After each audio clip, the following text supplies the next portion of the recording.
Lui, c'est William? Oui. Et lui, ce n'est pas William? Non. Lui, c'est William? Oui. Donc moi, je suis qui? Marc. Toi, tu es Anne. Est-ce que c'est toi? Non, je suis Tony. Non, c'est Tony, ça je le savais. Qui est William?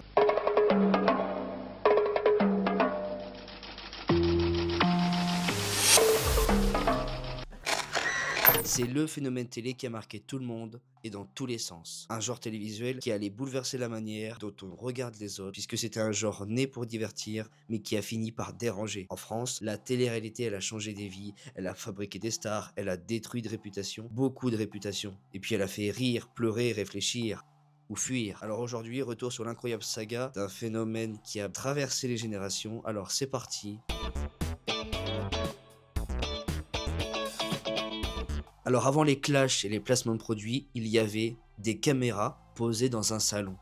Et oui, retour sur les origines du coup. Et concrètement, en 1973, aux États-Unis, An American Family suit pendant 12 épisodes le quotidien d'une famille moyenne. Alors on a un divorce, un coming out, des drames du quotidien, tout y est. Pourtant c'est du jamais vu à la télé. Dans les années 90, MTV lance The Real World.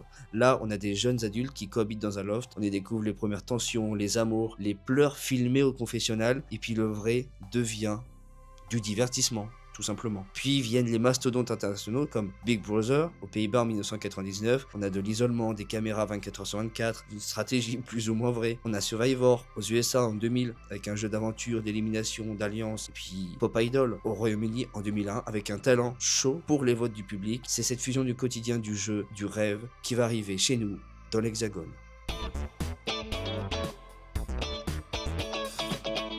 En avril 2001, M6 essaye de frapper fort avec Love Story. Là, le concept est simple, 13 candidats enfermés dans un loft à Boulogne. Des caméras sont partout, le public vote pour les éliminer et l'objectif, c'est de rester jusqu'à la finale. Mais le jeu passe vite au second plan. Qu'est-ce qu'on retient?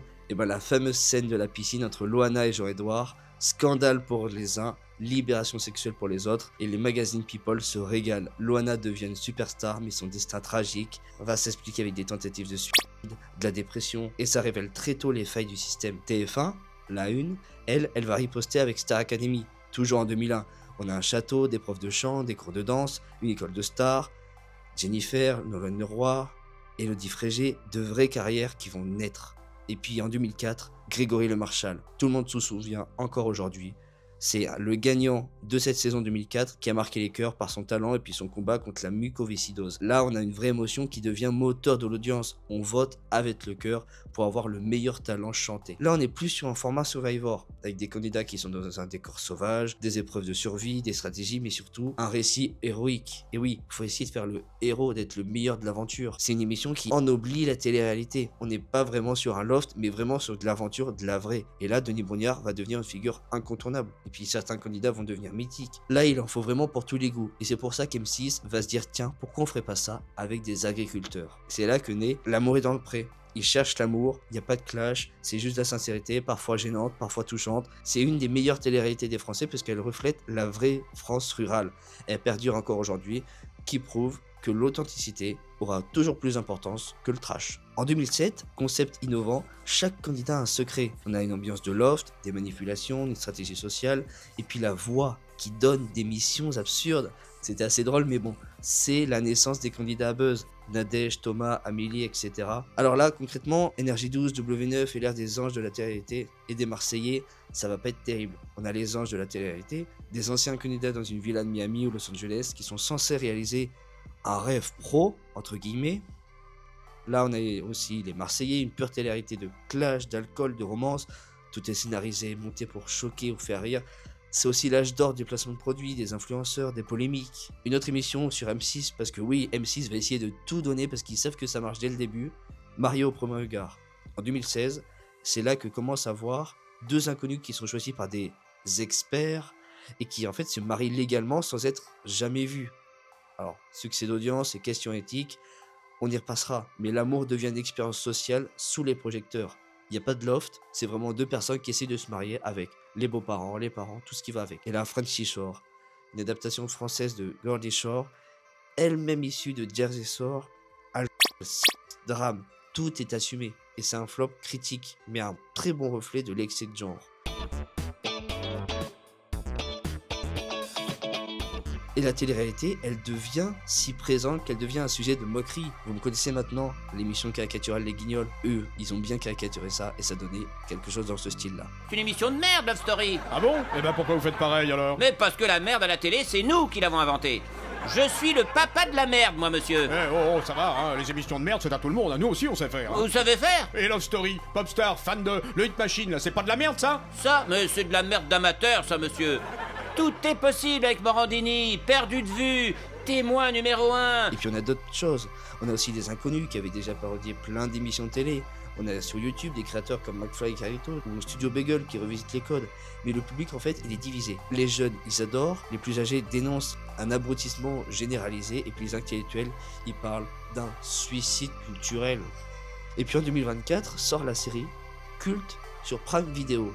Et c'est là que ça va être intéressant, puisque c'est inspiré de faits réels, elle montre les dérives d'une émission fictive, Love Story. Donc on a de l'harcèlement, de la manipulation, des effondrements psychologiques et des candidats au bord du gouffre, et la fiction rejoint la réalité, et ça dérange pas mal.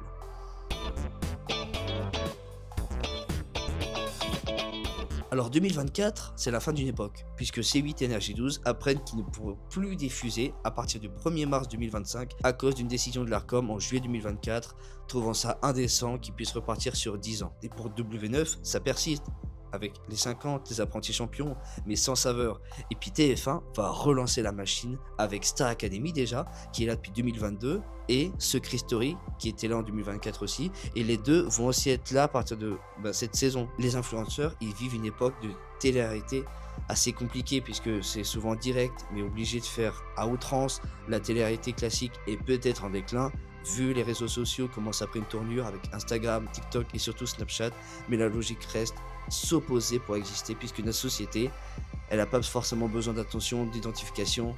Et ben si, et il y a même du voyeurisme qui va s'intégrer là-dedans.